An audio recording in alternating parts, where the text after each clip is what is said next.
Good morning all of you. आप सभी का एक्सलेंट आईक्यू में वेलकम है। मैं रविंदर सर आप सबके लिए झारखंड में होने वाली स्नातक स्तर की सभी परीक्षा के लिए नए सिलेबस के अनुसार नागपुरी भाषा से डोज नंबर 2 लेकर उपस्थित हूँ। आज की सेशन में मैं शिष्ट कविताएं और गीत जो है उसके रचनाकार अर्थात कवि के बारे में हम लोग अध्ययन करेंगे, देखेंगे। आइए आप सब लोग एक एक करके सारी बातों को सुने और समझे। देखिएगा, जो शिष्ट कविता और गीत है उसमें सबसे पहले हम लोग शिष्ट कविताएं देखेंगे। भाई देखिएगा, आपको जो अध्ययन करनी है वो मात्र 10 कविता आपको पढ़नी है। यानी जो सिलेबस तैयार किया गया है शिष्ट कविता के रूप में पढ़ने के लिए, उसमें कुल कितने कविता है? 10 कविता है। आइए पहले 10 कविता का परिचय प्राप्त कर ले। देखिए, जो पहली कविता है जागा जागा। जागा जागा जो कविता है उसके जो कवि हैं वो है सी.डी. सिंह, जिनका पूरा नाम है चंद्रदेव सिंह जी। सी.डी. सिंह, जागा जागा। ऐसे सोचिए भाई, अगर आपको सीडी डीवीडी आपको देखना हो तो जागना पड़ेगा, यानी जागा जागा क्या हो जाएगा? सी.डी. सिंह। उसके बाद देखिएगा, जो आगे हम बात करेंगे नंबर 2, बिरसा तोर याद में। भाई बिरसा तोर याद में बिल्कुल हम लोग को अच्छी कविता है। अच्छा एक चीज़ आपको बता दे, ये भी याद मेरे दिमाग में कवर कीजिएगा कि गीत और कविता में पहचान हो जानी चाहिए। जैसे जागा जागा आपको कविता है, ठीक उसी बाद आपको बिरसा तोर याद में, यानी देखिएगा क्षितिज कुमार राय इसको लिखे हैं। तो बिरसा तोर याद में जो कविता होगा उसके जो कवि होंगे वो क्षितिज कुमार राय हैं। थर्ड देखिएगा, नागपुरक भाई मन। कौन भाई? नागपुरक भाई मन। इसको क्या लिखा? भाई मन।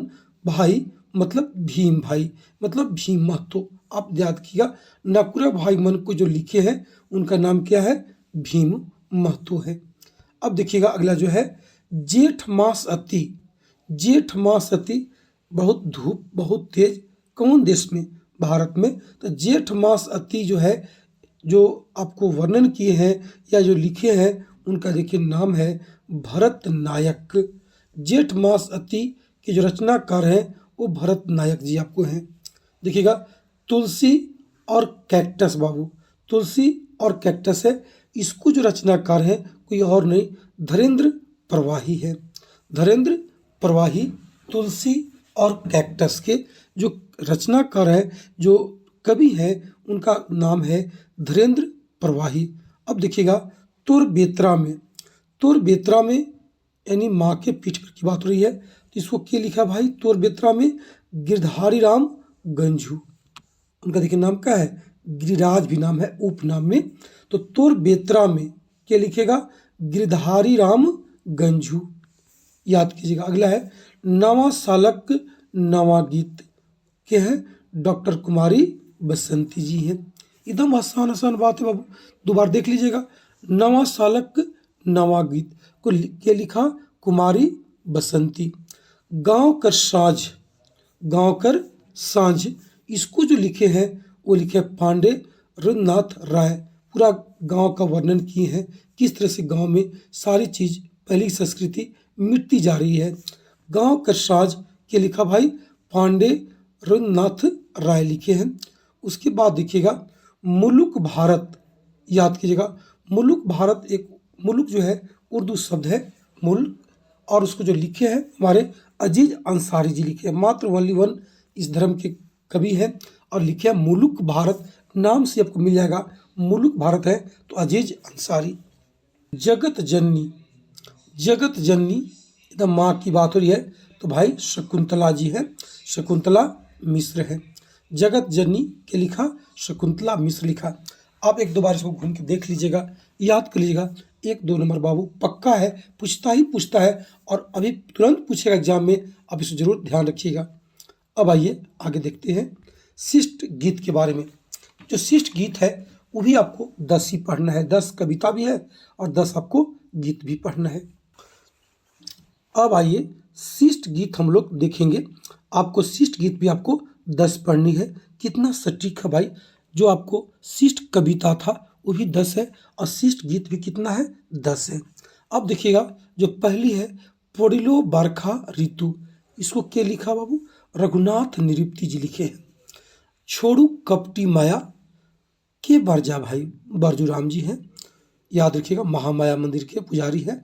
छोड़ू कपटी माया, पापी प्राण छूटे नहीं झटके, देखिए पापी प्राण छूटे नहीं झटके, इसको जो लिखे हैं महंत घासी लिखे हैं।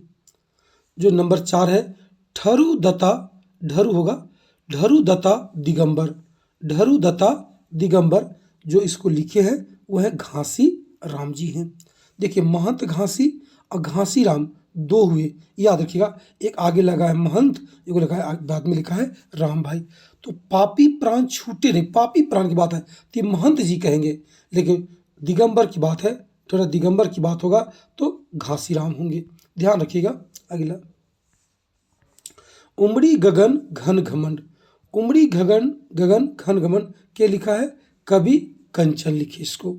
और देखिएगा अर्जुन कहत बिचारी, बिचारी तो भाई के लिखे इसको, कितना आसान होगा, जगनिवास नारायण तिवारी। देखिए बाबू यहाँ मिस हो गया है, तिवारी कर लीजिएगा। अर्जुन कहत बिचारी जगनिवास नारायण तिवारी, तो बिचारी और तिवारी आप ऐड कर लेंगे, आपको याद आपको हो जाएगा। संबत 65 साल, जो इसको लिखे हैं वो दृक्पाल है, साल और पाल जोड़ लीजिएगा, दृक्पाल राम देवघरिया, साल जिसमें होगा वहाँ पर क्या होगी? पाल होगा। अगर आपको मान लीजिए संबत 65 साल और दृक्पाले खाली याद कर लेंगे तो आगे जोड़ लीजिएगा, कोई दिक्कत नहीं। अब देखिएगा कड़क उठलक तलवारी, कड़की उठलक तलवारी, ई के लिखा एकदम खुशी में प्रफुल्ल होकर के, यानी प्रफुल्ल कुमार राय, कड़क उठ गए प्रफुल्ल कुमार राय जी, बस आसान सी बात होगा। सावन घटा, सावन घटा जो बात होगा उसको क्या लिखेंगे? नईमुद्दीन मिर्दाहा, नईमुद्दीन मिर्दाहा, सावन घटा मिर्दाहा, याद रखिएगा कब होगी? सावन में दा होगा, सावन घटा नईमुद्दीन मिर्दाहा, एकदम आसान है भाई। अब आइए आज़ादी खातिर, आपको क्या करना होगा? विजय करना होगा, तो आज़ादी खातिर क्या लिखेगा? लाल रणविजय नाथ सहदेव। चलिए भाई ये भी सेशन आपको समाप्त होता है, बहुत जल्द मैं आपको डोज नंबर 3 लेके आऊँगा, आप लोग बने रहिए और एकदम बिल्कुल छोटे छोटे टॉपिक में आपको अध्ययन करनी है, ताकि आपको तनिक भी लोड ना पड़े और याद हो जाए।